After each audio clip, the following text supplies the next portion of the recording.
Assalamualaikum warahmatullahi wabarakatuh. Perkenalkan, saya Ananda Primara Septi dengan NIM 22080310-2010 akan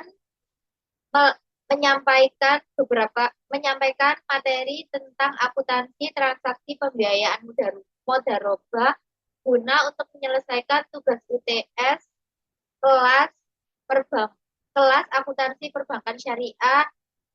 Dosen pengampu Bapak Parmono Singgit. Yang kita langsung saja ke materinya, akuntansi transaksi pembiayaan mudharabah.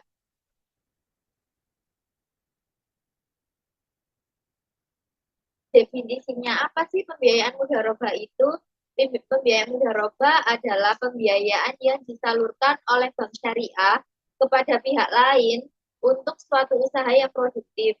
Pengertian mudharabah menurut Antonio 2001 yaitu akad kerjasama usaha antara dua pihak, di mana pihak pertama atau penyerta modal atau disebut sohibul mal menyediakan seluruh modal 100%, sedangkan pihak lainnya menjadi pengelola modal atau mudarib. Nah ini kalau sohibul mal ini nasabahnya yang memberikan dananya dipercayakan kepada mudarib atau pihak yang mengelola uangnya nanti.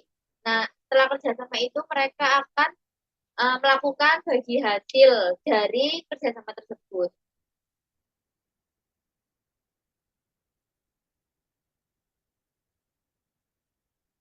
Selanjutnya, ketentuan syar'i, rukun transaksi, dan pengawasan syariah transaksi mudharabah. Nah, ini menurut PSAK 105, kontrak mudharabah dibagi menjadi 3 jenis.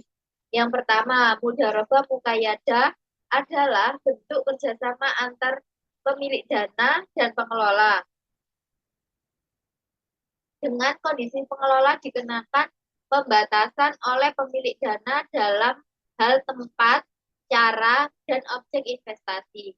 Ini mudharabah muqayyadah di dalamnya juga dibagi menjadi dua. Ada mudharabah muqayyadah executing dan channeling.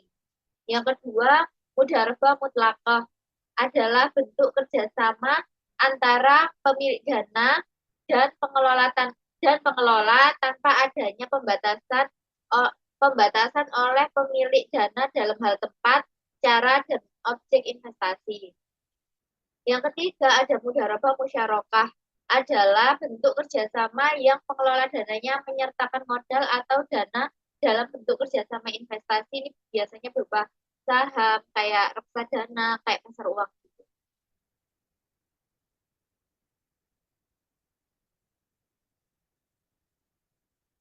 Selanjutnya ada rukun transaksi mudharabah, meliputi yang pertama ada transaktor, yang kedua objek mudharabah, dan yang ketiga ijab dan qabul atau akhir dari perjanjian mereka ya. Pengawasan syariah transaksi mudharabah yang pertama meneliti apakah pemberian informasi secara lengkap telah disampaikan oleh bank kepada nasabah baik secara tertulis maupun lisan tentang persyaratan pembiayaan mudharabah yang telah dilakukan. Yang kedua, menguji apakah perhitungan bagi hasil telah dilakukan dengan sesuai dengan prinsip syariah kayak seperti hadis, lalu fatwa-fatwa dan Al-Quran. Yang ketiga, memastikan adanya persetujuan para pihak dalam perjanjian pembiayaan mudharabah. Yang keempat, memastikan terpenuhinya rukun dan syarat mudharabah. Dan yang terakhir, memastikan bahwa kegiatan investasi yang dibiayai tidak termasuk jenis kegiatan usaha yang bertentangan dengan syariah.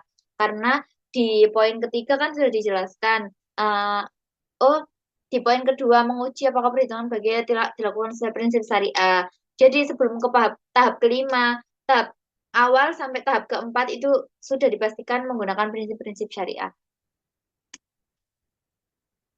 Yang terakhir, alur transaksi mudharabah. Yang pertama, negosiasi dan akad mudharabah. Yang kedua, pelaksanaan usaha produktif. Yang ketiga, membagi hasil usaha keuntungan bagi cakupan standar akuntansi mudharabah bagi bank syariah. Terdapat beberapa hal yang harus diperhatikan dalam pengakuan dan pengukuran transaksi. Yang pertama, dana mudharabah yang disalurkan. Yang kedua, jenis investasi seperti kas atau non-kas. Yang ketiga, penurunan nilai investasi sebelum usaha dimulai. Yang keempat, penghasilan usaha. Yang kelima, kerugian akibat kelalaian pengelola. Yang keenam, hak pihak ketiga atas bagi hasil dan dana syirkah. Dan yang ketujuh, penyertaan dana pengelola dalam skema mudharabah mustarokah. Dan yang terakhir, kedelapan, pembagian hasil pada mudharabah mustarokah. Sekian dari penjelasan singkat saya. Eh, semoga materi ini memberikan manfaat bagi saya maupun yang melihat video ini.